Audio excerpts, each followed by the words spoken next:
दहशतवाद्यांनी निष्पाप पर्यटकांचा त्यांचा धर्म विचारून वेचून मारलाय आणि यामध्ये स्थानिक नागरिक सय्यद आदिल हुसेन शाह याचा सुद्धा समावेश होता। पहलगामच्या बेस कॅम्पवरून पर्यटकांना घोड्यावरून बैसरन पर्वत रांगांमधील पॉइंट दाखवण्याचं काम तो करत होता।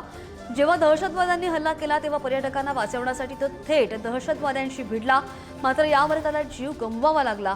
आदिल हुसेनच्या मृत्यूमुळे त्याच्या कुटुंबियांना मोठा धक्का बसलाय। पर्यटकांना घोड्यावरून नेण्याचं काम करणारा आदिल त्याच्या घरातील एकमेव कमावता व्यक्ती होता, असं सुद्धा त्याच्या कुटुंबियांनी सांगितलंय।